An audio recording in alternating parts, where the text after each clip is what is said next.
संस्कृत भाषा में महात्मा का मतलब महान आत्मा होता है। महात्मा शब्द से ही आप समझ सकते हैं कि ये शब्द कितना ऑनरेबल है। गांधी जी को महात्मा के नाम से सबसे पहले 1915 में राजवैद्य जीवराम कालिदास द्वारा संबोधित किया गया था। एक दूसरे मत के अनुसार स्वामी श्रद्धानंद ने ये उपाधि दी और तीसरा मत ये है कि रविंद्रनाथ टैगोर ने गांधी जी को महात्मा की उपाधि दी। गांधी जी का जन्म गुजरात राज्य के पोरबंदर नाम के शहर में 2 अक्टूबर 1869 को हुआ। इनके पिता करमचंद गांधी और माँ का नाम पुतलीबाई था। करमचंद गांधी ब्रिटिश राज के समय काठियावाड़ की रियासत पोरबंदर के दीवान थे। पुतलीबाई करमचंद गांधी की चौथी पत्नी थी, क्योंकि उनकी पहली तीनों पत्नी मर चुकी थी। मई 1883 में 13 साल की उम्र में गांधी जी की शादी उनसे 1 साल बड़ी कस्तूरबाई मकांजी से हो गई, जिन्हें कस्तूरबा गांधी कहा जाता है। 1885 में जब गांधी 15 साल के थे तब उनकी पहली संतान ने जन्म लिया, लेकिन वो केवल कुछ दिन ही जीवित रही और इसी साल उनके पिता की भी मौत हो गई। इसके बाद गांधी जी के 4 बेटे हुए। पोरबंदर से उन्होंने मिडिल और राजकोट से हाई स्कूल किया।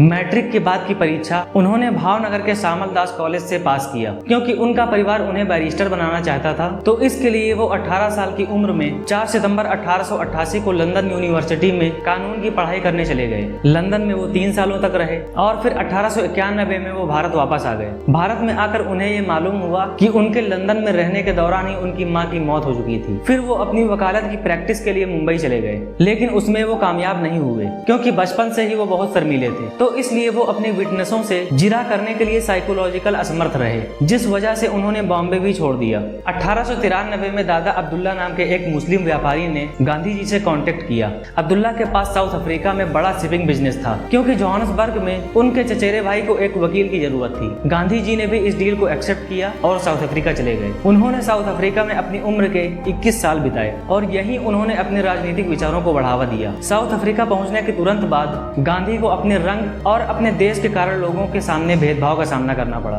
उन्हें यूरोपीय यात्रियों के साथ स्टेज कोच में बैठने की अनुमति नहीं थी, इसलिए गोरों ने ड्राइवर के पास फर्श पर बैठने के लिए कहा। यहाँ तक कि गांधी जी के मना करने पर उनके साथ बदसलूकी भी की गई। एक बार और तो उनके पास टिकट होने के बावजूद उन्हें ट्रेन से नीचे फेंक दिया गया और सर्दी के मौसम में उन्होंने सारी रात प्लेटफॉर्म पर बैठकर गुजारी। इसी तरह से उनके या उनके जैसे लोगों के साथ बहुत सारी बदसलूकियां होती थी। अब्दुल्ला मामला जो उन्हें साउथ अफ्रीका ले आया था, वो तो मई 1894 में ही खत्म हो गया था, लेकिन वहाँ पर लोगों के साथ भेदभाव होते देख उन्होंने वहाँ रुकने का फैसला किया। हालांकि उनको राजनीति में कोई दिलचस्पी नहीं थी, लेकिन वहाँ पर हो रहे भेदभाव की वजह से उनकी सोच और उनके विचार बदल गए और गांधी जी के इसी योगदान की वजह से जब साउथ अफ्रीका में 1994 में काले लोगों को वोट देने का अधिकार मिला, तो वहाँ पर गांधी जी को राष्ट्रीय नायक घोषित कर दिया गया। गांधी साउथ अफ्रीका से 1915 में भारत वापस लौटे और भारतीय राष्ट्रीय कांग्रेस में शामिल हो गए, जिसके बाद 1920 में गांधी जी ने कांग्रेस का नेतृत्व संभाला। 26 जनवरी 1930 को राष्ट्रीय कांग्रेस द्वारा आजादी की मांग की गई, लेकिन अंग्रेजों ने इस अनाउंसमेंट को मान्यता नहीं दी। 1942 में गांधी जी द्वारा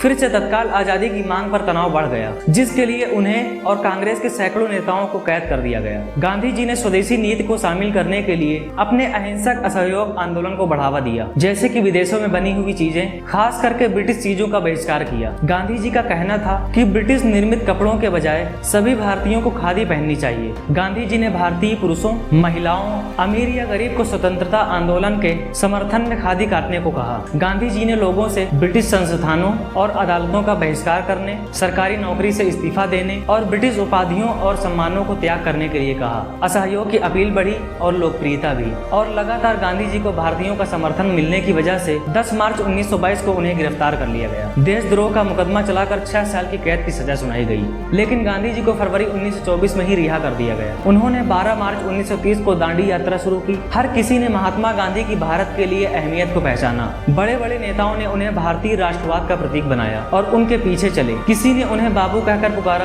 तो किसी ने महात्मा और किसी ने उन्हें राष्ट्रपिता कहा। गांधी जी की लगातार कोशिशों के चलते भारत को 15 अगस्त 1947 को आजादी मिल गई।